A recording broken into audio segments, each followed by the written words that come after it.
Hey, everybody, have a great week. Oh, we're going to try for sure. Oh, man. Uh-oh, what's going on? I am a hurtin' unit. Is that a Luke Bryan cold you've got? Luke Combs? Darn it. No, Good try, though. I think that's a Captain Diet. That's a combination of everything. Can I tell you, I can't even put into work. If a car drives through this front window into the studio and splatters me against this wall. It would be sweet relief? Well, no, not sweet relief, but I would be A-okay with it. Yeah. I've got nothing left to do. This was the most amazing weekend I've had in a really long time. Let's hear it. Had to hang out Friday night, got Chinese food, and filled out the wedding invitations, labeled the envelopes, and I worked on the website. I wrote our story for the website, for our wedding website. Nora's like, you got to handle that. So I wrote our story. Saturday, Nora's best friend and boyfriend came down because we went to the shoe and went to see Luke Combs. And to see the joy on Nora's bawling multiple times at some of the songs.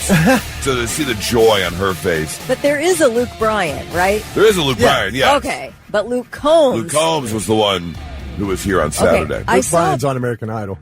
Yeah. Oh, okay. Luke Combs is great, though. Yeah, he's amazing. Yeah, he's really good. It was an unbelievable show. And let me tell you, the people that I met at the shoe. Yeah. Oh, my God. We had so much fun. So much fun. I mean, we were sitting next to this row of 6 guys that were straight. It's like you put one white college kid on a copy machine and just hit like 8 copies. White t-shirt, backwards hat, curly blonde hair. Yeah, okay. I called him out. I literally pointed at him. I was like, copy, paste, copy, paste, copy, paste, copy, paste. It was unbelievable. Yeah, just an unbelievable experience at in the horseshoe. Shoe. Yeah. That's a cool really place. good time. It is a good experience to see a show there. Yeah, it was, and the show itself was unbelievable.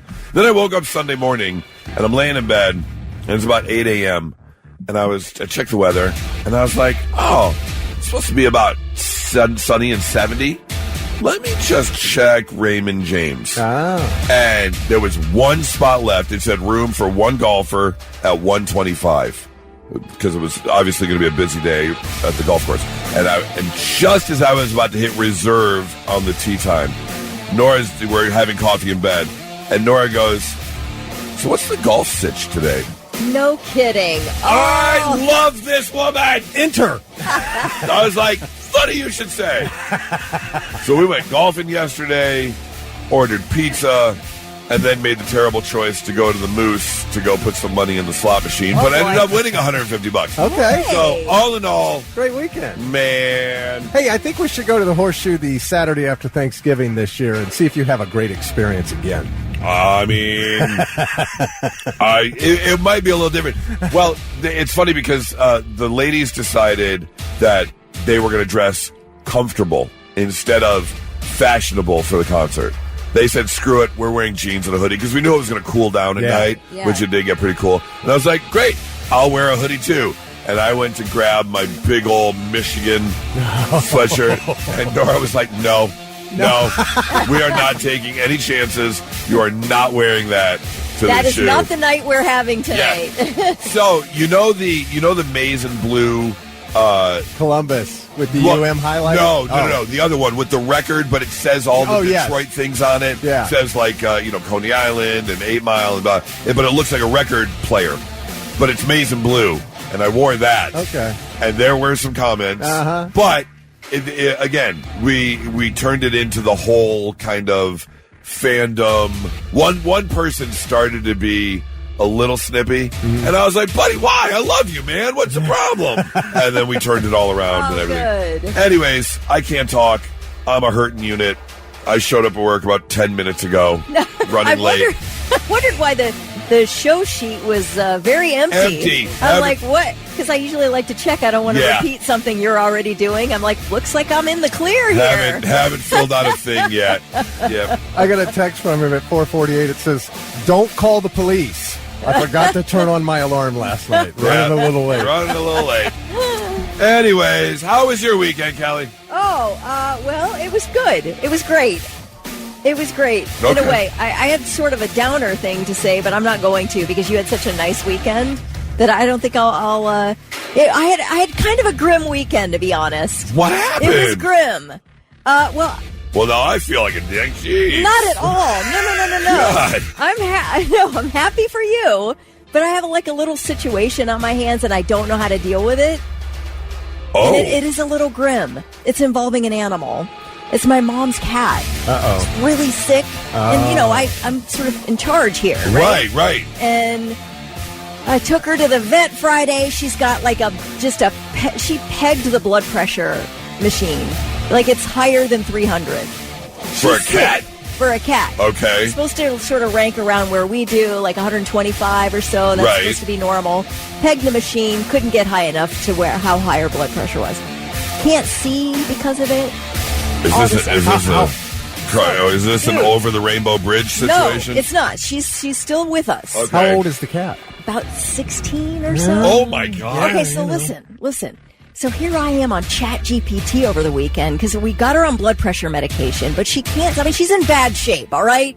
She's a 16-year-old cat in bad shape. It's my mom's obsessed with this cat, by the way. It's why my mom is like, most of why my mom is happy is because of this cat. So it's got a lot of implications, right?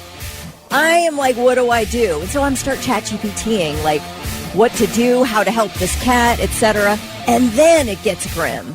I'm like, because then I thought, what if this cat dies at my mom's house? What do you do with a dead animal? Like, when you're not at the vet getting it put down, that it dies at home? So I ChatGPT, what do I do if a cat dies at home? Like, what do I do with it? Trash bag and bury it. I can't bury it at my mom's condo complex. You buried it at your place. Oh. Well, I don't want to do that. Oh. You don't want a pet cemetery situation? No, we have our dogs buried on our property. Oh, okay. I could do that. But what I was thinking is, what if you don't know if it's dead or not? Do you take it to the vet? Do you take a dead cat to the vet? You guys, I'm sorry. This is so grim, but I'm like obsessively like worried about it. Where do you check a cat's pulse? Yes, that's what I mean. Do they have like a neck spot? It's like, I don't want to like bury a cat that needs to be like helped over the rainbow bridge. Do you know what I'm saying? Over to the rainbow bridge. Just as you put the last scoop of dirt, you just see the dirt moving from underneath. So I was literally up all night Saturday. I had to ask my husband. He was still up playing his guitar. I go, can you come pray for me? Because I am so filled with anxiety over this cat sitch. What do you take? Has anybody ever taken a dead animal to the vet for help? Oh, I'm sure. Yeah. And you can help cremate. They cremate, yeah. Well, yeah, they will do that. Yep. Oh, like I'm getting anxious just thinking about it. And then, my poor mom, this is the love of her life. So anyway, that was my weekend. I'm glad you had a great time. Wow. All right. Whoops. I take it to MedVet, and they'll pronounce it dead and get the ashes and give the ashes to your mom. Okay. Yeah. Okay, that's what I could bury it on our property. I'm not against it. I just didn't. I'm like all caught up in the what if it's not actually dead? Or just place it on mom's lap. And she will she's sleeping, and she'll just continue to pet the cat until... Oh, poor Birdie. Vic, good weekend? Yeah, I can't touch yours. Okay. But it was fine, yeah. All in all. Oh, good for you guys. Well, we've got a very busy Monday to get to. I'm not sure exactly what we're talking about because I just got to work, but we'll get there eventually. I can tell you that. We got Gummy Thoughts coming up at 7:30. I know we've got a concert announcement at 9. And we have a concert announcement at 9. Yep. Those are the things we'll get to, plus more coming up. Now let's get going with Blitz Morning Trivia. Vic. All right, first one, 2 texting the correct answer is going to win $25 to waterbeds and stuff. The mansion from this iconic movie is now for sale in Miami for $237 million. Need to tell us what the movie is. Text that in at 800-821-9970. If you're first, we'll give you the gift card. All right, let's get that answer for Blitz Morning Trivia, Thick. All right, the question was, the mansion of what iconic movie is for sale in Miami for a record $237 million? You want to play rough? Okay. Say hello to my little friend. Yes. Scarface. I was going to say, that's the only answer that would make sense. Right?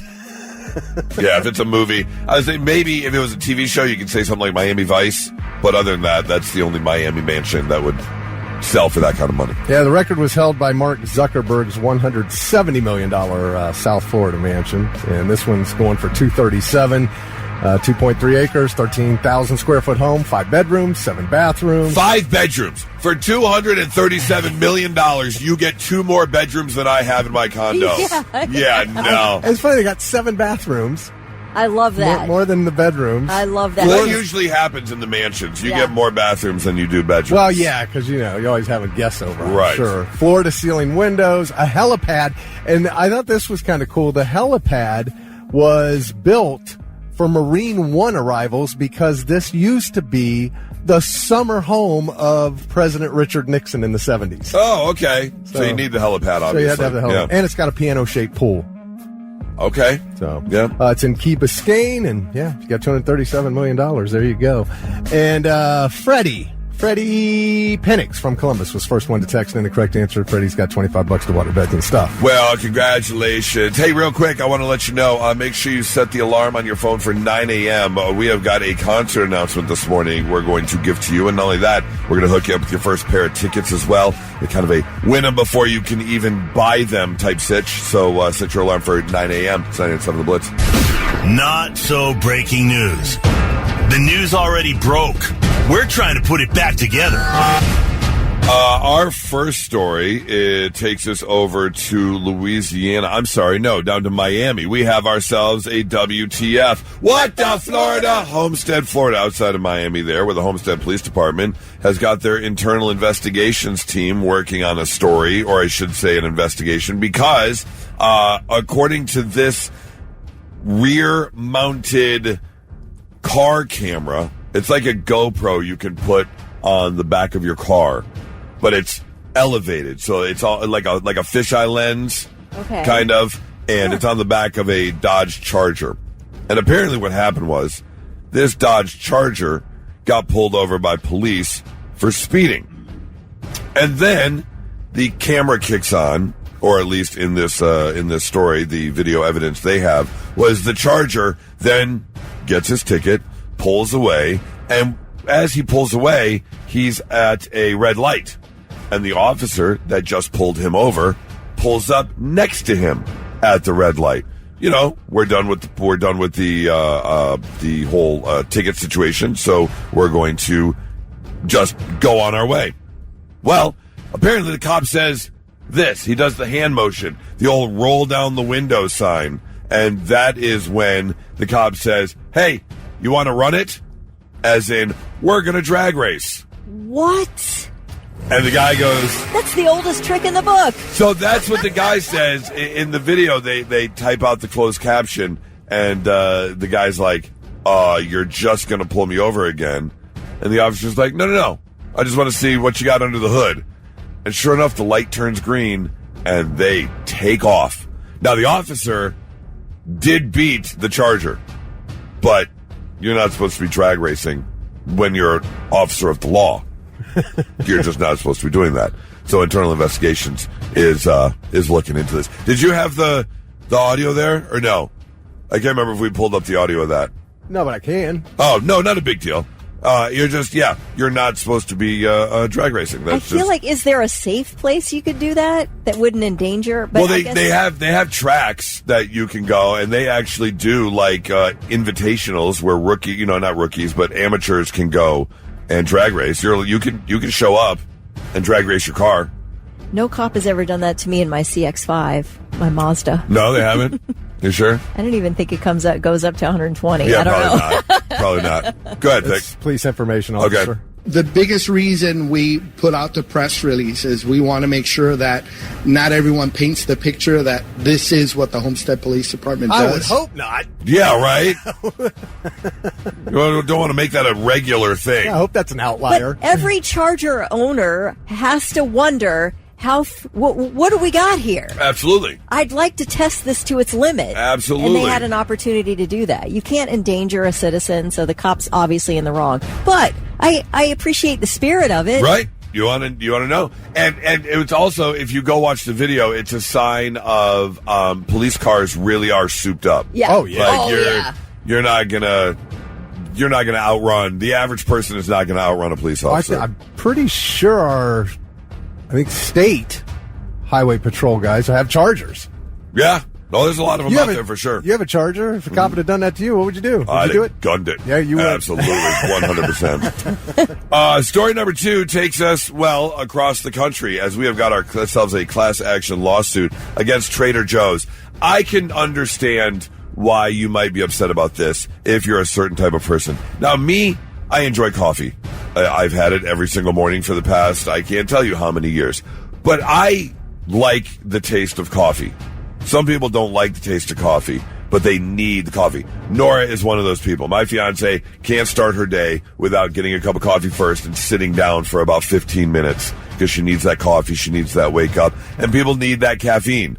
Well, apparently, Trader Joe's customers are not happy with Trader Joe's coffee because it has significantly less caffeine than expected. Oh. So there is a class action lawsuit right now that has just been started against the Trader Joe's branded French roast low acid whole coffee bean, saying it has half the caffeine of typical coffee blends.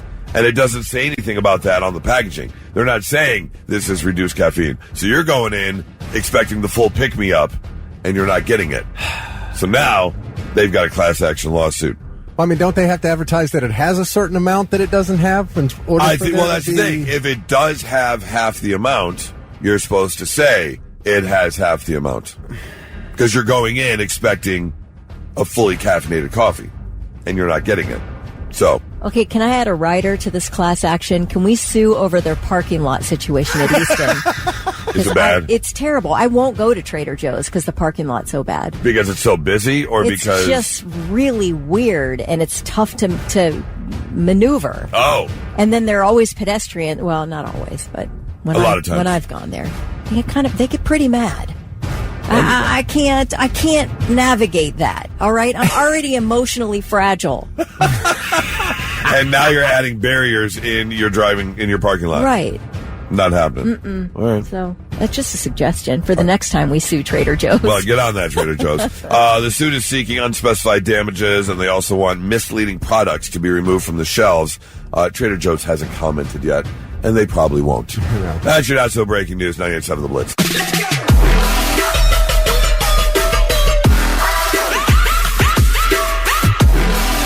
Welcome to your Monday. Going to be a high of about 78 today. It looks like we might get a scattered shower, but all in all, not too bad. How's the rest of the week looking? We are cooling off a little bit. Going to get back down into the 60s. It's going to be ass. What? The weather. Did you say it's going to be ass? It's going to be ass. The weather's going to be ass. Yes. How can you say that? It's cooler weather. It's sweatshirt weather.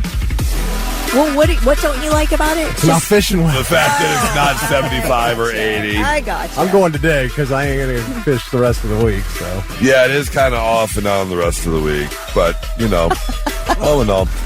Hey, in case you are one who uses AI, we've talked a lot about this. A lot of schools, a lot of businesses, interviewers, they're all cracking down because they know that you're out there using AI. You're using it to help write your resume. People are using it in college to write their papers. And now they have programs that will actually read your paper, read your resume, and go, hey, this was created by AI. Like, they know what to look for. Yeah.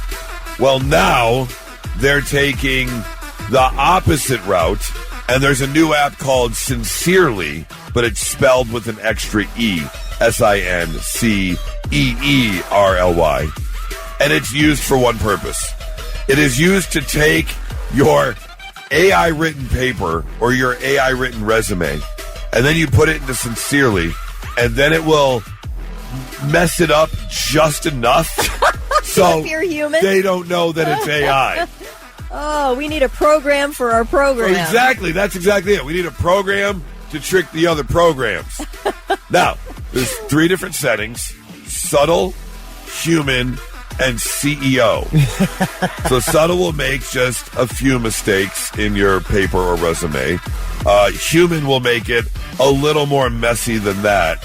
And then the CEO is polished, but just, one or two mistakes. So again... Oh, my ego would not let me use anything but the CEO. My ego would be like, I cannot let this stand in the human form. Yeah, I don't want human form. No. I don't want too many mistakes. So, yes, the website Gizmodo did a test. It fed one paragraph through each of the filters, and sure enough, they found that, it was okay. They said that it will actually work. And it'll fool AI into not thinking it's AI. We will do anything to not do actual work. 100%. We will work 10 times harder to make sure we don't have to actually work. Not work. Yes, you're absolutely right. The one thing is, the resume is something you don't want any mistakes on, though. Your resume, you want zero mistakes on your resume. Yes. Because if they see mistakes on your resume, well, you're done. Right. The man can't hire this dummy. Right. He can't proofread his resume, and we're going to hire him. That's the last place you want mistakes. That is very true. So maybe like a term paper or whatever. Now that. But even that though, I used to run that through spell check. Exactly. Yeah. So why would you want mistakes? Especially if you're writing like an English paper. Because, you're supposed to be good at English. This whole thing seems very weird. Let me give myself a B so that I don't have to do any work. Right, yes. Yes. The whole idea there. Yep. So, if you want to get the app, it's called Sincerely with an extra E in there. Go check it out. And now, all right, I'm listening. The 3 things you need to know before you go. Authorities still searching for a man accused of shooting a bystander during a domestic dispute near St. Louisville in Licking County. The Licking County Sheriff's Department says it all started Saturday morning when a woman ran out of a home begging for help. Officers say an innocent bystander was trying to help her when he was shot by 36-year-old James Walter Johnson. Both the shooting victim and the female were treated for non-life-threatening injuries.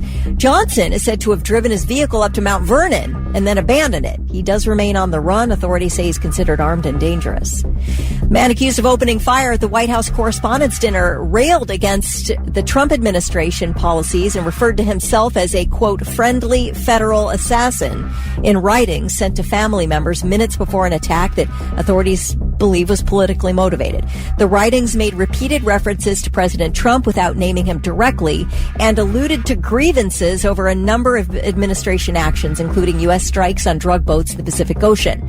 Authorities found numerous anti-Trump social media posts linked to the suspect, who is 31-year-old Cole Allen of Torrance, California, who tried to breach a security checkpoint at the dinner at the Washington Hilton, charged toward the ballroom, was tackled to the ground, resulting in shots being fired. A Secret Service agent took a shot to his bulletproof vest. He is recovering. Authorities say that Allen was armed with both guns and knives. He is believed to have acted alone and is set to face criminal charges today. Well, an interesting Delta flight to Portland, Oregon, when a pregnant passenger went into labor mid-air. And with the help of a doctor and 2 nurses who just happened to be on board, the woman delivered a healthy baby right there with 150 other people on board. Hey, you got to do what you got to do. My gosh. The plane landed safely, was met by emergency responders who took mom and baby to the hospital. Wow. Well, that's a memorable flight. I thought you weren't supposed to fly after like 8 months or something. They did address that in this article that I read. Delta said they don't have any requirements to provide them with paperwork from a doctor or anything. It's like you just are meant to look after yourself. If you shouldn't be flying, they trust that you won't get on a flight. Because I'm speaking from doctor recommendations. Yeah. That I thought you weren't supposed to fly after 8 months. Maybe not. I don't know. Maybe for this particular reason. Not that it's unhealthy. You just don't want to get stuck on a plane going into labor. What if a doctor and 2 nurses weren't on board? Now, they do say that they train the flight attendants to deal with emergencies that could include a woman going into labor. Yeah, okay. Going into labor. But, how wild would that be? I mean, there had to be a sheet involved, right? I don't want to be giving birth spread eagle right there in the aisle. What are you going to do? Yeah, you got to do what you probably you don't care at that point. Everyone can take a good gander. I got to get this baby out of me. I'll be like, someone give me some snack mix. I got something to watch. All right. And then what about post-birth cleanup? Yep. Like, are you making everybody else waiting for that plane wait? Because you really got to scour. Do you know that. how mad those flight attendants are? Because they know they're already picking up like your little plastic cups or your wrappers. They're like, oh, Kit Kat wrapper, oh, plastic cup, oh, placenta. Like, they're just picking up everything out of the aisle. Yeah. Oh. I mean, you got to hose down the inside of that place, for right? sure. Yeah, wherever she broke water. Yeah. Broke water? Wherever her water broke? Wherever she broke water. That sounds very formal, like breaking bread. Yes. Oh. I believe I'll break water. They just broke water. What? All right, those are your three things. All right, well, Kelly was just informing us and filling us in on all the facts of the Correspondents' dinner and what took place. I saw the video. They've got video of the lobby where he just kind of runs past. Dude's quick. He's fast. Yeah, he just runs right by everyone. And, the whole thing is pretty insane. The most insane thing, though, is this one guy that everyone's talking about. Do we know who he is? Did you look it up? No. Okay. I saw the video of him, but I don't know who he is. Let me see if I can find out while I'm telling the story. If you haven't seen the video, there's obviously cameras there. And as J.D. Vance is yanked off the stage, very shortly after that, President Trump is taken off the stage. And word is quickly spreading throughout the room as to what's going on. I mean, if you see the president and vice president being yanked off a public stage by Secret Service, you have to assume something's going down. There's a threat. Yes. So you see a lot of people jump down and lower by their chairs. They crouch down. People were getting under tables. And then you catch this one guy he's against the wall. His back is, his chair is, he's in the corner of the room. You got to find the name? I did. Okay. He's Creative Artists Agency agent Michael Glantz. Okay, so he's towards CAA, yeah. He gave the least amount of Fs I've ever seen anyone give ever. He sat there and took another bite of his food, whatever it was. As everyone's scrambling to get out, yep, he's just sitting there. All calm. Did not care. Like, what is your dosage of Lexapro, my man? We need to know. He was very firmly in the belief that if it's my time, it's my time. He is that age. I am going to enjoy this last bite of food. Yeah. And that's all there is to it. Yeah. Didn't care one bit. It was the most amazing. No expression on his face. Just sat there, literally. Took another bite of food. That's it. As if none of that was going on. He wasn't even looking around. No, he wasn't. No. Deadpan, just straight ahead. It's the weirdest thing. I want to be at that level of relaxation where you just don't care. Yeah. It's a crazy situation, and man. Like, was there a couple Xannies involved? Like, what are we on? Had to be. How about Dana White? Oh, yeah. What a day. I saw the clip. I didn't hear exactly what he had to say. You got it? Yeah, because he was sitting like right in front of Trump. Right. When everything happened, and here's what he did. Tables getting flipped over, guys running in with guns, and they were screaming, "Get down!" I didn't get down. It was awesome. I literally took every minute of it in, and it was a pretty crazy, unique experience. Of course, Dane. Of course he's like, it was awesome. If that's not the most Dana White answer I've ever heard. All right. I thought it was, I was looking at the video of the table where Trump and everyone was sitting, and that Oz Perlman guy was up there like doing this mentalist trick. Oh, yeah. Oh, was he really? I didn't know that. Okay. He was standing right between Trump and, I guess, where was Ivana sitting? I don't know. Or is that her name? Wait. Melania. Sorry, Melania. Oops. My mistake. You went back. I'm one wife. You went back 2 wives. I went back 2 wives. Yes, I did. Yeah. I forgot. I skipped right over Marla Maples and went to Ivanka. Ivana's the daughter. Ivana's the daughter. Oh my gosh! All right. Anyway, Melania, and then Oz Perlman was doing a mentalist trick with Caroline Levitt. Trying to guess the name of her unborn daughter's name. The name that they picked out, which he got right, by the way. You can see him. That dude's amazing. He is. Like flipping over this card with the name written on it. I think it's like Vivian or something. You can tell me the name of my unborn child, Yes. but you can't tell me that there's a shooter about to run in? Thank you. Come on. Thank you. Yeah. Way to go on predicting the future, Mr. Osmond, or whatever your name is. Perlman. I got a big kick out of watching the people. Like, after it was all over, there were still people in there hanging around. Like, one guy's walking around on his phone with his wine glass in his hand. He's got hair down to the middle of his back. He's just blah, blah, blah, blah on his phone, drinking his wine. And then there's a couple tables filled with women sitting around the tables, chugging that wine. It's like, well, nobody died, and they're still serving wine. This party's still going on. Yeah. Like, we know they're going to shut this thing down in a few minutes. Let's get as much as we can. The wine's it's like the last call at an open tab wedding. That's what it looked like. Get as many drinks as you can. Exactly what it looked like. Ron says it was all staged again, which is a silly thing to say. That is silliness. You don't get a human being to sacrifice themselves, a teacher in California, for something that's nuts. And they were, and like Doug said, the women stealing the wine. They were back there just grabbing everything they could. I mean, again, if it's your time and all hell is breaking loose, I mean, grab what you can. I'm going down with a bottle of Captain in my hand for sure. You know, it's probably like nice wine. Oh yeah, it wasn't absolutely. like bottom of the barrel. Yep, absolutely. So good for you, sir. I think you have shown us all the level that we should reach of just relaxation and what was it? Peacefulness. That guy, that's right. He has got some inner peace, doesn't he? Yes, he is. He is happy with life and what it has provided.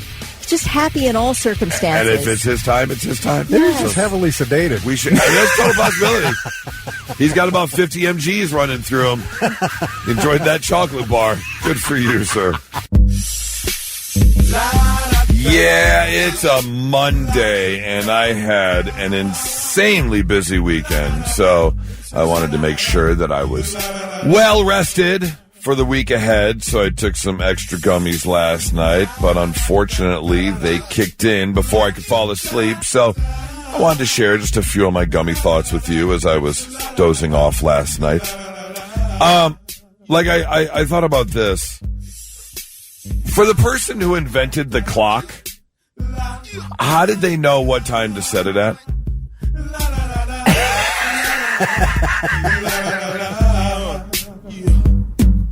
I mean, I guess you just have to look at a sundial and estimate what that means. Right. What if they set it? What if they invented the clock and they finished at like 4:30 p.m. on that particular day after working on it for weeks and weeks and weeks, but it was really like 12:15?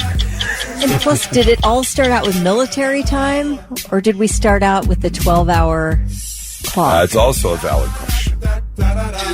Yeah. Hey, it's 18:05. What? Right. No, it's not. It's really good. I thought about this before falling asleep last night. Why don't homeless people just rob banks? If they succeed, they've got a whole bunch of cash. If they don't, they get a roof, a bed, and 3 meals a day. So, it's a win-win. I don't understand why you would. What's the worst non-violent crime you can commit so you can really get yourself, like, socked in there for a while? Child porn.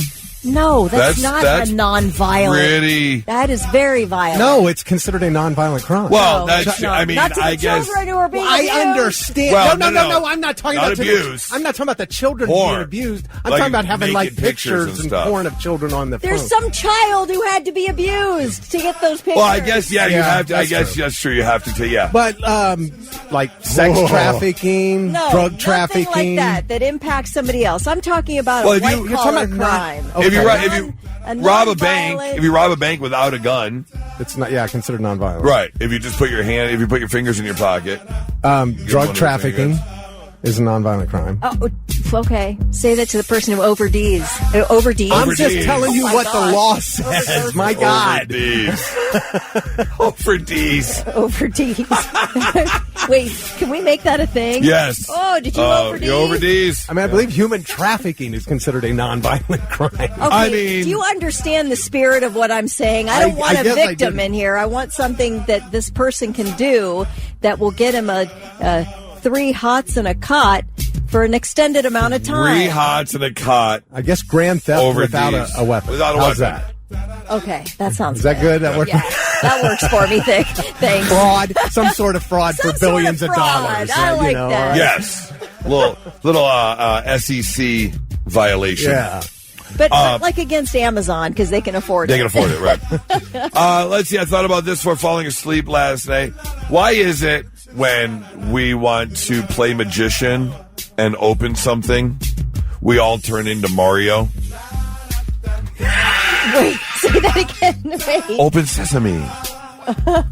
It's a me, Mario. Because it's not open sesame. It's open says me.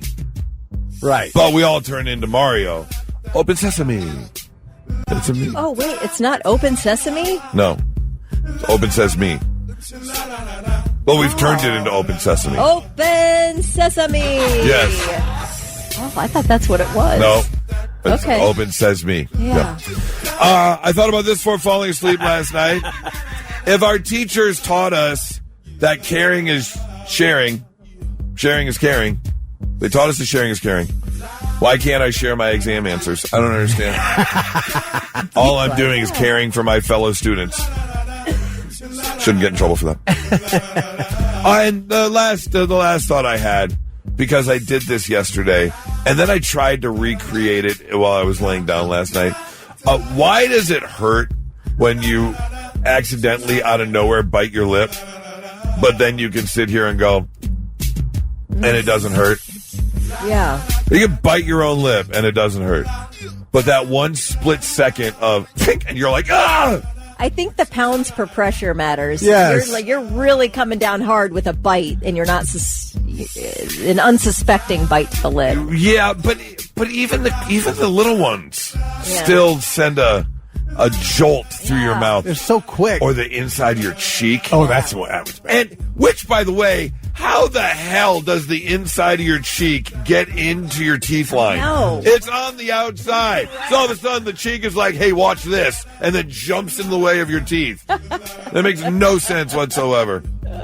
You draw blood, man. That one hurts. That one hurts so bad. Anyways, those are some of my gummy thoughts from last night, 997 The Blitz.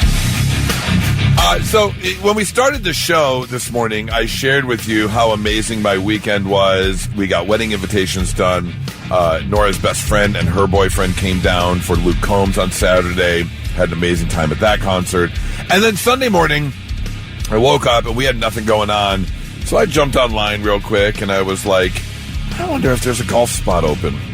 And sure enough, there was literally one spot open. It said room for one golfer at 125. And just as I was about to make the tee time reservation, we're laying in bed and Nora goes, so what's the golf situation like today? Out of nowhere, unprompted. I mean, Your soulmate. my absolute soulmate. Love that woman. So I said, well, funny you should ask. We've got a tee time. So we're all excited. We get up. We get our coffee. We're doing we're golfing today dance, which, we do on golf days. Keep in mind, when he says we've got a tea time, he has a tea time. She is his She's bartender, just soaking up the sun, and just chilling. She's the caddy. Yeah. That's what she does. That's it. She's the caddy. Yep. But we had to get a couple things done in that her best friend and boyfriend were staying at a hotel for the concert, but they were coming over yesterday morning. I was going to cook them breakfast before they were driving back to Detroit. So we had to go to the store, and I had to get a few things. But the 14-year-old had a sleepover on Saturday. So we had to go pick him up first before we went to the grocery store to get the groceries we needed to then cook breakfast before we went golfing. So we pick up the 14-year-old, and we pull into Kroger, and he's like, I'm just going to stay in the car. I was like, that's fine. We're just running in, grabbing a few things, whatever.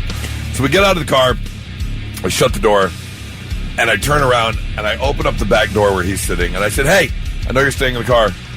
Don't get kidnapped. I have a tea time. Good advice for all of us. I mean, and Nora goes, wait, what? That's what I was like. Yes, that's what I'm worried about. Not I would miss you. Not it's going to cause us a headache. No, I'm going to miss my tea time. Yes, if you get kidnapped, that turns the whole day upside down, and I'm going to miss my 1:25 tea time. So help me help you. Don't get kidnapped. Because that is the last thing I want right now is to deal with a kidnapped kid. I want to tee off. 70 and sunny today. Don't ruin that for me. So I want to know if you've ever said anything completely unhinged to your child. I mean, I think that's the only way to parent. I think you have kids just so you can let out a little bit of that sarcasm and aggression. Maybe not aggression, but sarcasm. So did you ever say anything where maybe your significant other was like, you can't say that to the kids? Listen, did you ever do that to your kids? It's been so long. I'm sure I did. I'm just trying to think. Heather, text me. What did I say? I'm sure there's right. There's something that dropped the jaw. You're just like, yeah, you can't say that.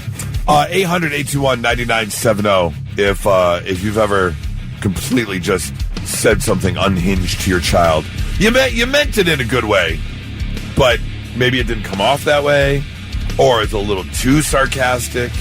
Because as parents, we do that sometimes. 800-821-9970. It's 99.7 The Blitz. So I had to swing by the grocery store yesterday. Nora and I were going inside to grab a couple things, and the 14-year-old said, I'm just going to stay in the car. I said, okay. And as I got out of the car, I told him, hey, don't get kidnapped. I have a tea time. And I didn't want him to screw up my tea time because it would have ruined the whole day. I'd have to file a police report, sit around by the phone waiting for the ransom call. Like, that's a full day. That is a full day. And it's 70 degrees and sunny on a Sunday. Gosh, yeah. Don't ruin my tea time. All right, we've got Cheryl on the phone. Cheryl, good morning. What did you say to your kid that was completely unhinged? I convinced all three of my kids that I gave birth to them through my butthole. Oh, my God. And they believed it. They believed me until they were probably 11 or 12 when I told them the truth. What was the reasoning behind that? And even better if you say there was no reason, just because. There was no reason. I love it. But now you know why they were such crappy kids. Yeah, exactly.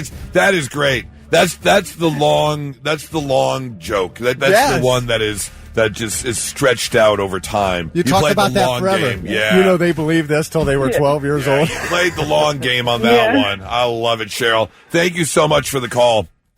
Along those lines. Have a great one. 0446 text in, said our boys were going to in the backyard to ride their dirt bikes on the way out. My wife said, don't die. Your father and I have dinner plans tonight. Don't screw it up. I love it. Blitz, hi, who's this? Hey, Goose, it's Adam. Hey, Adam. Did you say something completely unhinged to your children? I did. What did you say? My son is 4, and he loves to go everywhere with me. But he's a complete nightmare in the store, and one night I just needed to run to the dollar store to grab, I think it was Parmesan cheese, and I didn't feel like fighting with getting him into the booster seat, out of the booster seat, and into the... Just for a quick run. Yeah, I got you. So I walk out the door, and I can hear him screaming, and when I come back, he's in the exact same spot in front of the door, and he looks up at me, and he says, Daddy, you forgot me. And I looked down and I said, no, son, I left you. There's a difference. Yes, I didn't forget you. I intentionally left you. My wife's like, did you just say that to a 4-year-old? And I was like, listen, he's going to have to learn sometime. Yep, you got to learn sometime. Absolutely. Oh, my gosh. That is great. I love it. Thank you so much for the call. All right, Ariel has a great one. She says, when my kids were younger, we told them there was a guy named Jack who went around picking up bad kids like a garbage collector. When they started being bad, we would pretend to call Jack, and they would beg us not to, and they would be good. Yes. Oh, I love that. Blitz, hi, who's this? Hi, this is Anna. Hi, Anna. What unhinged thing did you say to your child? My daughter was about 5 or 6, and we were visiting a family member in the hospital. She was walking down the hallway with her arms crossed, rubbing her little arms, and she said, Mom, why is it so cold in here? Didn't miss a beat, looked down at her, said, so the bodies don't rot as fast. Oh, yeah. I mean, again, they got to learn sometime. The kids got to learn sometime. That's a good one. I love it. Thank you so much for the call. 800-821-9970. What unhinged thing did you say to your child? Cody texted and he said, my son's mom is with my Uncle Michael now. And one day at the park with my sons, one of them says, Mike likes to do this. I said, well, Mike can burn in hell. We don't talk about Mike. I mean, sometimes you got to leave the family drama alone for a little bit. Other times, you just got to bring it up. Again, they're going to learn today. They are going to learn today. 800-821-9970. And now, all right, I'm listening. The 3 things you need to know before you go. Buckingham Palace says King Charles and Queen Camilla's visit to the U.S. this week will continue as planned. It comes after the palace said the king was greatly relieved to hear that President Trump, the First Lady, and other dignitaries were unharmed after Saturday's shooting at the White House Correspondents' Dinner. The British monarch set to address Congress tomorrow before being hosted by President Trump for a state dinner at the White House. Last week, we talked about those 2 missing University of South Florida doctoral students from Bangladesh, Zamil Limon and Nahida Bristi.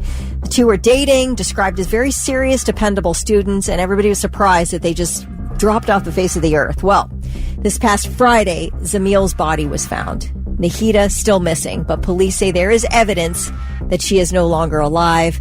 And after a barricade situation, police took Zamil's 26-year-old roommate into custody and charged him with the premeditated murders of both students. Oops. Yeah, very strange situation. Hisham Abu Garbia is being held without bond. He will be in court tomorrow. Police continue to search for Nahida's body. Quick-thinking middle school students in Mississippi kept their school bus from crashing after their driver passed out while on a 4-lane highway. Oh, man. The bus had just left Hancock Middle School on Wednesday with about 40 children on board when the driver, 46-year-old Leah Taylor, had an asthma attack. And as she was reaching for her medication, she passed out before she could actually use it. In a matter of seconds, the students sprang into action. A 12-year-old boy sitting right behind the driver jumped up to steer and yelled for someone to help. Another 12-year-old ran up and hit the brakes, and together they were able to maneuver the bus onto the median and put it in park. A student called 911, and then 2 students who saw the bus driver had a nebulizer in his hand, but she hadn't been able to use it, that one lifted her head and the other started administering this nebulizer. Saved this woman's life, saved every kid on this bus. And they were given a pep rally. They held a pep rally in them on Friday. And then this week, they're going to be treated to a lunch field trip to the restaurant of their choice, which would be amazing as a middle school student. Hyde Park. Hyde Park, yeah. Yeah. You know they're going to be like McDonald's. Oh, for sure. Yeah, good on them. Right. I thought that was a crazy good story. You could throw those students like Lord of the Flies style. They'll be okay. Right. That's right, I think so. Yep. They'll come out on top at least. Yeah. All right, those are your 3 things. You don't eat a ton of fast food, Kelly, do you? I don't. No, I don't eat any fast food. It doesn't even dawn on me to get fast food. Really? That's how out of... And I can tell you when it happened. I had gained a bunch of weight in college, and I was like, something has to change, Kelly. And I was like, first of all, why don't you stop going to Wendy's every single day? You could start with that. Okay. Because I loved Wendy's. When's the last time you did have fast food? Probably we went to Arby's a couple years ago and did not have a great experience at that Arby's, though I did love Arby's up to that point. We were both kind of sick after that. It wasn't, you know what happened. Right. Whatever. But a couple years ago? I'd say a couple years ago, yeah. Yeah, and they used to do Chipotle every week instead of going to the nice Mexican restaurant. Okay. Yeah, we used to, I would say 15 years ago, go to Chipotle, maybe longer ago than that.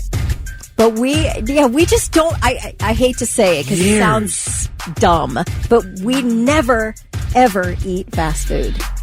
I don't know if I've gone a couple hours without fast food before.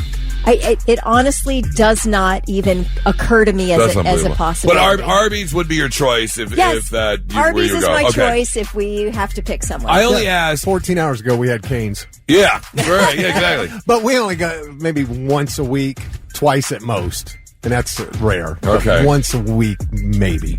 Yeah, I'm definitively once a week, if not a couple, for sure. If you were to go though, Kelly would go to Arby's. What about you guys? If you had your choice? God, it varies. Wendy's is always good for me. Okay, all right. I only asked because You're McDonald's, right? Yeah, McDonald's for sure. Yep.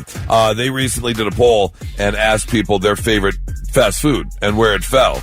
But they also did it by gender, which was a little different in terms of men versus women, because McDonald's ranked number one for both, but then it kind of changes up in that Burger King was number 2 for men, but let me guess at women. Can I guess? Yeah. Chick-fil-A. They had close. Okay. KFC. Oh, KFC. Yes. Okay. Really? Yep. And they included Domino's in the list, which I don't know if I agree can't with count. that. You can't count pizza. Yeah, I don't know if I agree with that. You can't. Well, we get pizza all the time. If that counts. No, we get pizza every weekend. That's not fast food. I disagree with that. Okay, Yeah, okay. But they put it on the list, coming in number 3 for women, and then Burger King was number 4, and then they also did it by age. And yet again, McDonald's took the top spot. Wow. But when you get a little bit older, the boomers, Wendy's was number 1. Well, now, see, I would go with Burger King if Heather was a Burger King fan. Oh, okay. You personally would go with Burger King. Yeah, if it was just me and I'm having fast food today, I'm going to Burger King. Go to Burger King. But you do the wifey thing. And let her we pick. both like Wendy's. I do love a Wendy's burger or Wendy's chili, or they had good salad options. Wendy's is pretty good. I don't mind. But you know what I lost taste for were the Wendy's nugs. I used to love the Wendy's nugs, but they turned a little cardboardish. Yeah. I was very sad. Now that's right up my alley. I do love like an overdone piece of chicken.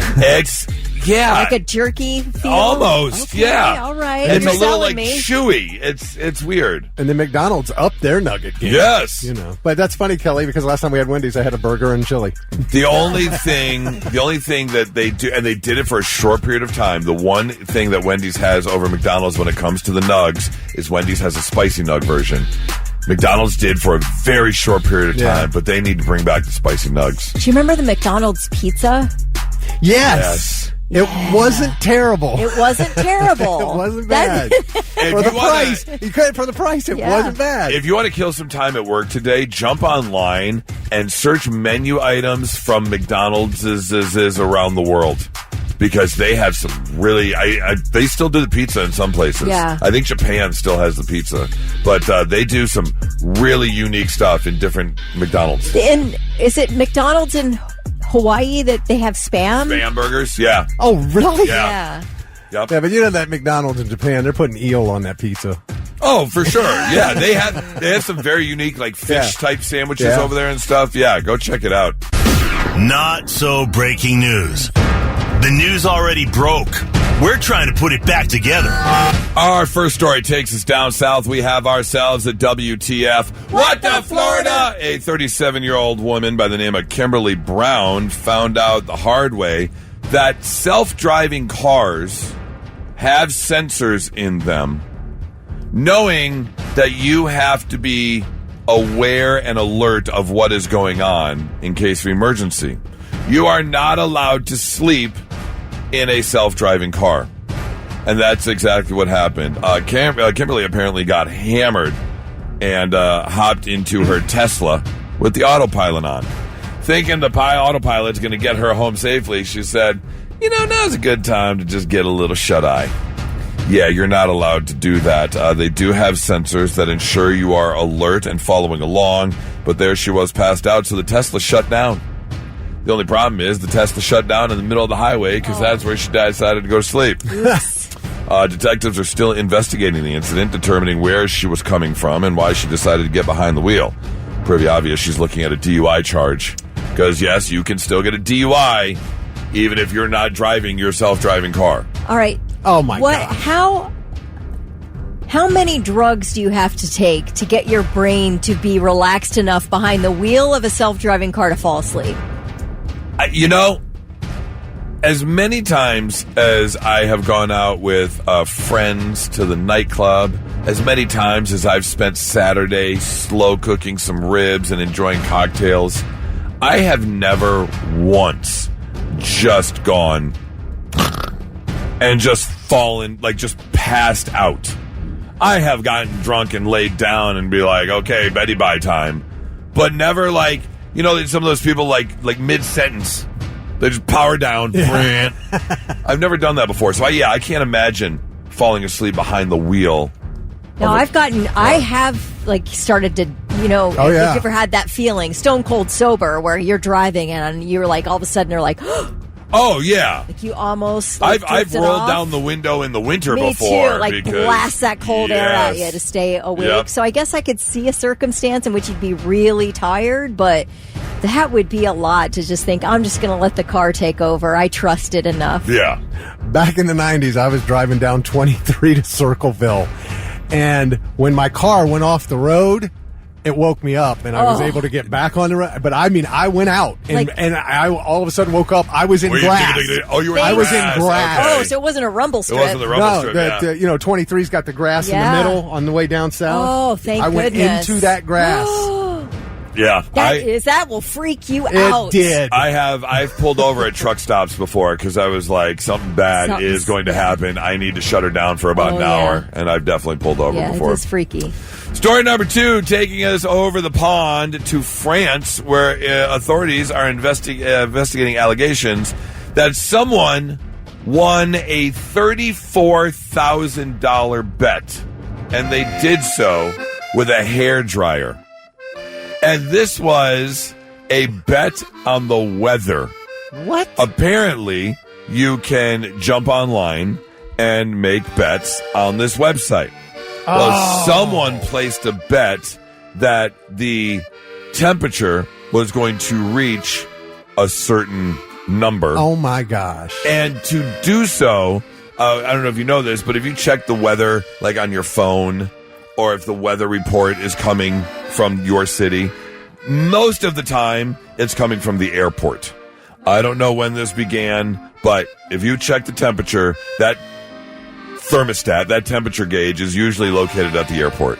So this person went to the Charles de Gaulle airport, apparently with a giant battery-operated hairdryer, and stood in front of the machine that does the weather, that takes the official temperature, and just blew the hairdryer on the machine to make it spike.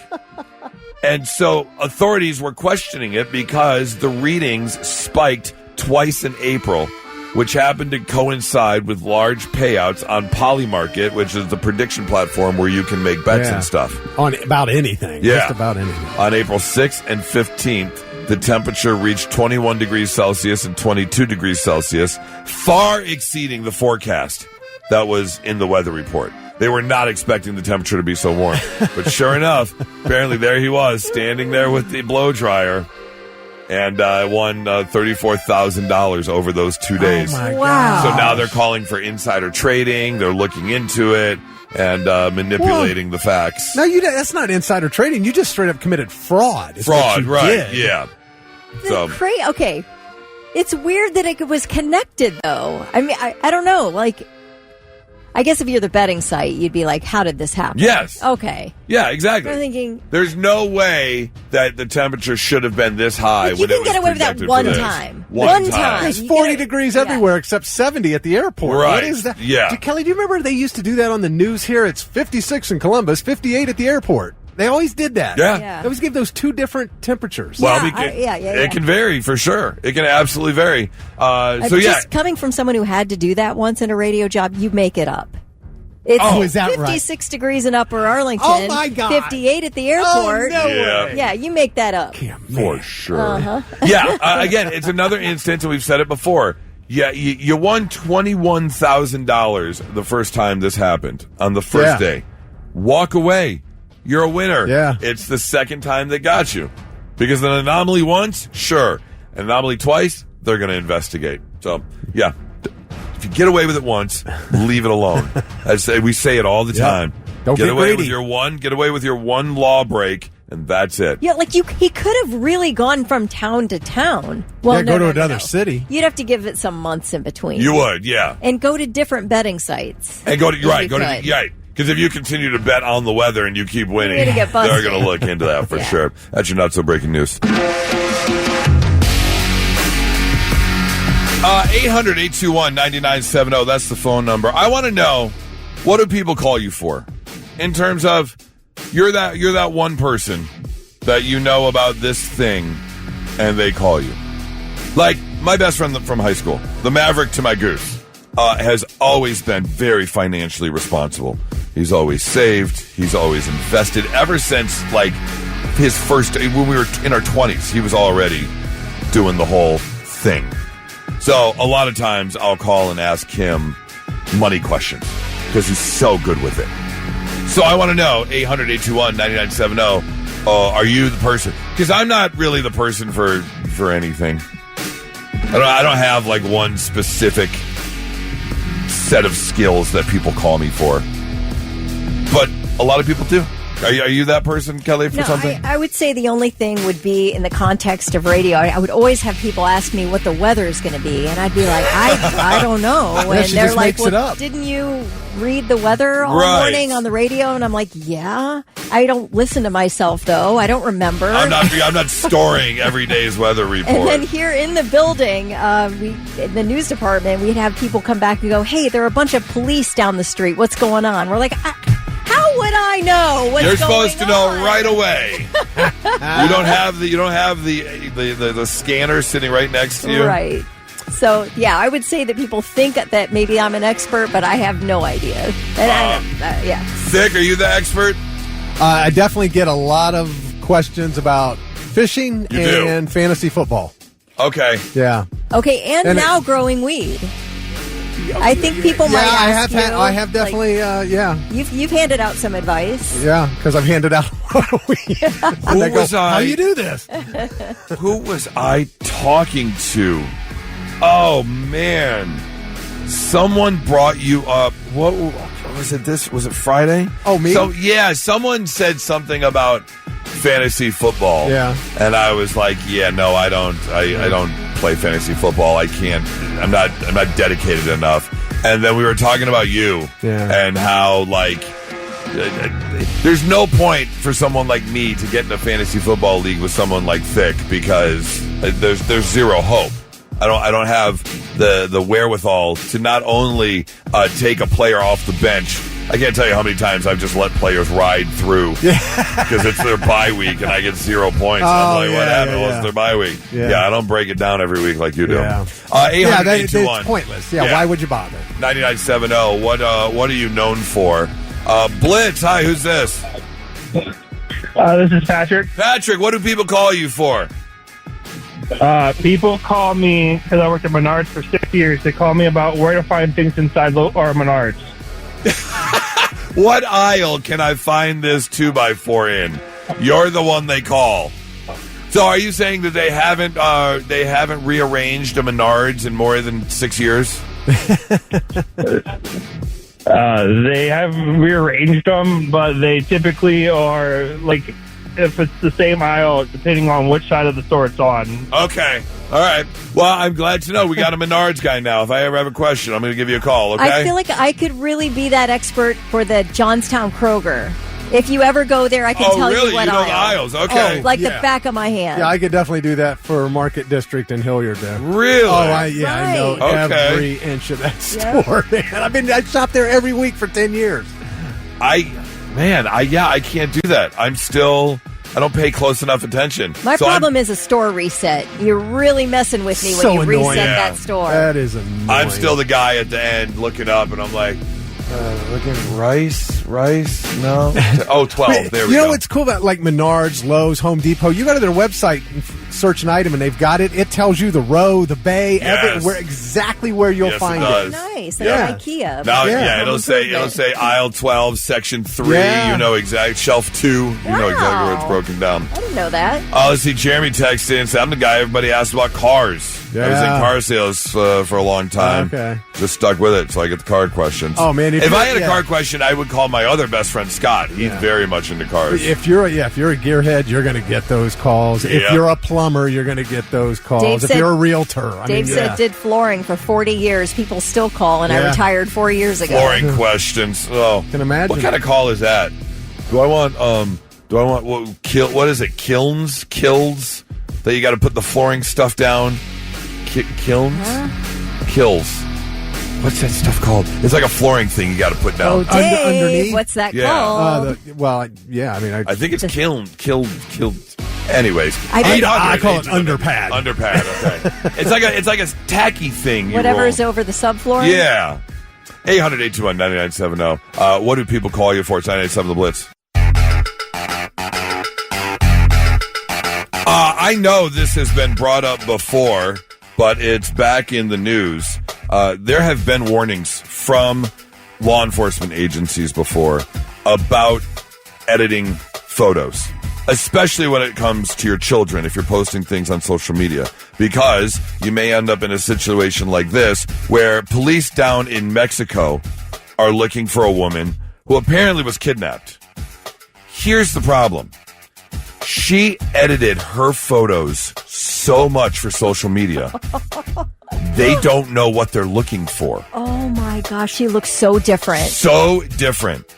Like, this woman happens to be slightly larger in the frame and in the face.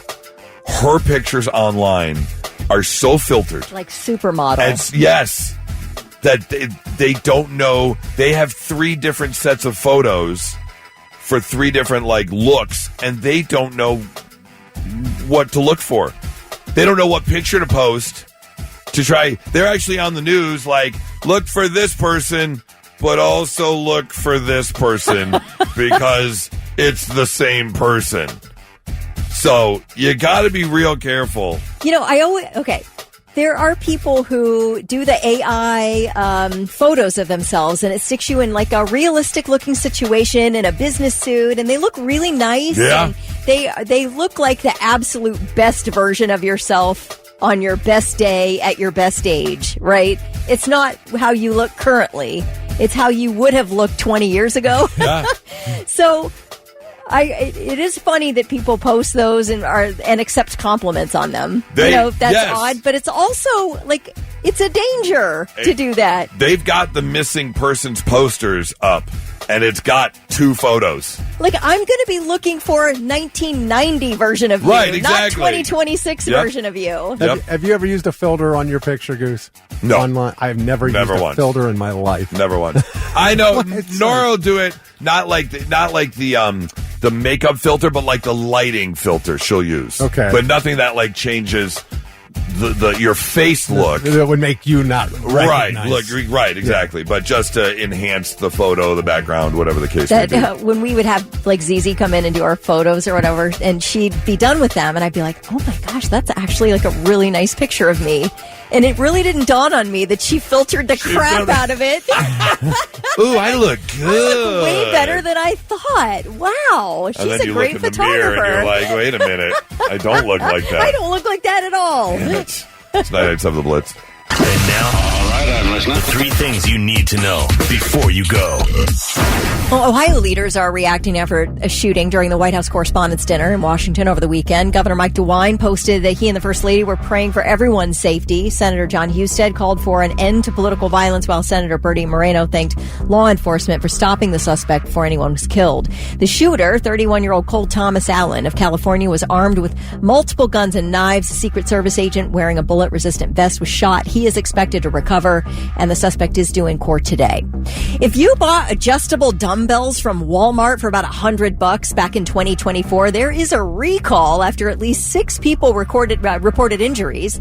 They're called the Fit RX Smart Bell Quick Select 5 to 52 pound adjustable dumbbells. They are very cool. Are they? Well, those adjustable. I don't know about that particular brand, but this particular brand will break your toes, apparently, because the weights dislodge during use, or they can anyway. We got Tyler some for his birthday. I don't know. That brand? No, I don't think so. Okay. They didn't come from Walmart. So. Okay, yeah, these are specifically came from Walmart just in the year 2024. So the interesting thing, and I love this as a return way to return your items, is that you don't have to return these. What you do have to do is register for the recall, and then you write the word recalled in permanent marker across the dumbbell tray. Send them a picture, then you toss the recalled product and they'll send you a replacement. Okay. That makes it easy. Yeah. And I've had return situations like that where you'll buy like a t-shirt or something. They'll be like, yeah, just throw it away. Just or whatever. pitch it. We'll send you a new one. Yeah. We did that with a canvas we ordered. And it came in it just, the color was off in this canvas print that we ordered. Mm-hmm. So they were like, just cut a hole in the middle and send us a picture. Well, that tells you how much they're marking it up compared to what it cost them. Exactly. Yeah, it's crazy. All right. Well, if you are being unusually polite to your AI chatbot, just in case of a robot uprising or something like that, there may be a practical side to being polite. New research suggests that large language models perform differently depending on internal emotion-like states. And that a little encouragement and a kind word can make them more effective. Okay, no. Yes. No, this is a computer. There's no emotion. There's no nerve endings in it. No. So researchers find that models may work harder or may give up depending on how they're nudged. Anthropic researcher Jack Lindsay says anecdotally, it seems that Claude works better or harder if you encourage him or you stay really calm instead of getting emotional. They say that emotionally charged interactions can influence how AI systems respond over time and increase bias. You've been a negative a-hole to me. I'm not helping you today. Right. Try tomorrow. I guess because there are emotionally charged situations that these AI chatbots have ingested. Okay. And they sort of know how to respond based on like the temper of the person. I would have to assume that that's the next step. Yeah. If you want consciousness, emotions are part of that. Right. So if you're going to get high-tempered or anxious, I mean, that's what you got to teach it. Well, Anthropic says in terms of coding, if you start getting really short, like very, if your responses to Claude's answers become more and more anxiety-ridden, it will start doing things more quickly and make mistakes because it's responding to your, that makes sense. It's learning. Yeah. I got mad at Alexa the other day and called her a whore, so I probably got a problem. Oh, boy. Thanks a lot. Yeah. Can we put him in the soundproof booth? So Alexa's we don't have coming to after you first. So anyway, listen to this. Researchers at Anthropic said it is best to treat your chatbots more like coworkers than toasters. That was the quote. Don't treat it like it's a nothing, like a toaster. You should treat it like it's a coworker. No! That's weird. I don't know about that. Oh, my God. Well, you guys can take your chances. I'm going to be polite from now on. Those are your 3 things. Wow. God, that's going to be like the next step when the robots finally are like, okay. What is it? They become sentient? Sentient, yes. Yep. Oh, my God. Sid called me a whore. I'm going after him first. My lights are flickering in the middle of the night. Yeah, for sure. The air conditioning's coming on in the wintertime. You're like, Alexa, I'm having chest pains. My left arm went numb. Yeah, you'll be okay. Roll Just over and go lay back to down. sleep. Right, yeah, just lay back down. Yeah, absolutely.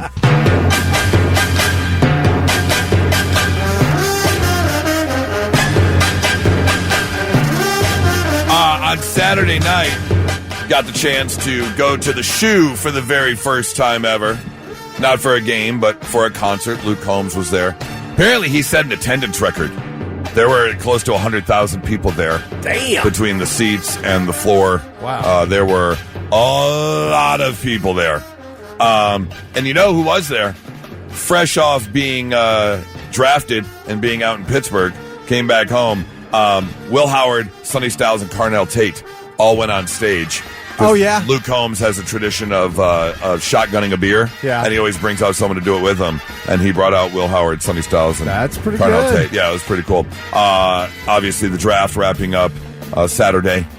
And there were some pretty cool moments. I love this happened on Thursday, and I think we quickly mentioned it. But who was it that was getting drafted? They got a call from Pittsburgh. And they're all excited as every draftee gets the phone call from the coach, from the GM. And he was being drafted by Pittsburgh. Unbeknownst to him, his agent was trying to call him. Because as he's excited he's being drafted by Pittsburgh, it turns out, no. Philadelphia had traded up to the 20 spot and picked him. So his agent was trying to get a hold of him and say, hey, Philadelphia's trying to call you. But he was on the phone with Pittsburgh, and Pittsburgh was like, we're picking you. Not knowing that he was already picked. Oh. And I can't remember who it was. It was the 20th pick of the draft. Because Dallas traded Philly that pick. Philly was at 23rd. Dallas was at 20. They swapped picks. Okay, that's so what Philly happened. Traded up to draft at that spot. Yeah. But the Pittsburgh was convinced they were going to get him, and they were like, nope, not happening. Well, okay, so that's probably why Philly traded up. Yeah, absolutely, to snatch him for sure. Another cool moment was former Ravens star Mark Ingram created some chaos. It's my favorite moment of the draft. Because, when they get to the later rounds, they get to Friday and Saturday, and they start doing special things. There are companies that hold contests, and you can be the NFL announcer or the draft pick. There are people who have done it for Make-A-Wish. They bring out former players. Every team has an international fan of the year, and so there were a lot of people there from like the UK, Germany that got to get up. They were just fans that got to introduce players. Well, Mark Ingram brought out his 8-year-old son to do the draft pick announcement with him. And this draft is in Pittsburgh, where it's mostly Steelers fans. Which, of course, Ravens people and Pittsburgh people don't necessarily get along. And so his 8-year-old son had a message for everyone of Pittsburgh. Steelers still suck! No, boy. And we about that! You got a problem with that? Come see me! Big trust. Yep. The 8-year-old just putting it out there. Oh, they were booing, man. That's fandom. I love the fandom. Did you get your jersey yet?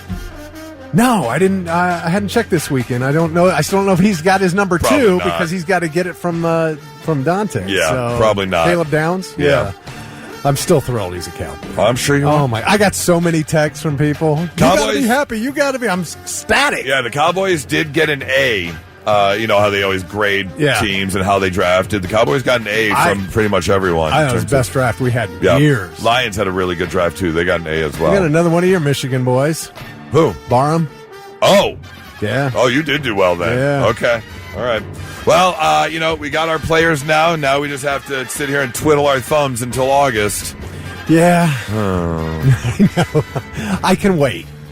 Summer's not even here yet. I can wait. I'm ready to fish. I was going to say the yes, weather. exactly. If it weren't for golfing, right? If it weren't, the good news is golf season and football season are on opposite ends. Yeah. So I can enjoy both and don't have to worry about one or the other. But I am looking forward to it. It's going to be a good year of football for sure. Now, let's see if we can learn you something. Sit up and pay attention. Yeah, let's learn you some stuff on a Monday morning, make you a little bit smarter than you were this weekend, replace some of those brain cells you killed. Like, did you know the largest beaver dam on Earth is located in Wood Buffalo National Park, Canada? It's more than 2,600 feet long, half a mile, and it's got a perimeter more than 6,500 feet. They went to town on that I'm dam. assuming there's a lot of beavers. Yeah. Whole lot of beaver. Who doesn't like a lot of beavers? Did you know in the United States you're twice as likely to die from your pajamas catching on fire than you are from Ebola during your lifetime? What? I don't know who studied that, but at least we know. And somebody got paid to. Yeah. Somebody looked up the stats. Did you know Phyllis Smith, who played the older motherly type woman on The Office, Phyllis? Okay. She was once an NFL cheerleader. Well, look at that. She cheered for the Cardinals back when they were the St. Louis Cardinals in the 70s. Wow. Yeah. Did you know 22 people have won an EGOT? That's the Emmy, Grammy, Oscar, and Tony. You got Audrey Hepburn, Mel Brooks, Whoopi Goldberg, John Legend, Elton John. Steven Spielberg has won an EGOT. What did he get a Tony for? He was a producer on something, I have to assume. But a Grammy? Did he do a spoken word something? Because he doesn't make music. He won the Tony as producer for the Best Musical winner, A Strange Loop. Okay, yeah. All right. And as far as his Grammy Award goes, it was Best Music Film as a producer on music by John Williams. Oh, okay. Whatever. Yeah, so they did like a documentary or something about... Yeah. Okay. All right, and finally, did you know in 1989, Blockbuster was growing so fast that a new store opened every 17 hours? I contributed to that success. That's insane. Love that place. At its peak in 2004, there were 9,094 stores. They employed more than 84,300 people. Now today, there is one Blockbuster left. It's in Bend, Oregon. There's actually a documentary about it called The Last Blockbuster. And I don't know if they're still doing it, but there was a time where they offered it up as an Airbnb. You can go in, stay, they set up a bed, a TV. You could watch any movies you wanted to watch and eat all the snacks you wanted to eat from the Blockbuster. So that'd be pretty cool. I had my card. Yeah, you still had your Blockbuster card? Kelly and I both still have our Blockbuster card. Nice. Yeah. There you go. Learning some stuff on a Monday morning. 99.7 The Blitz.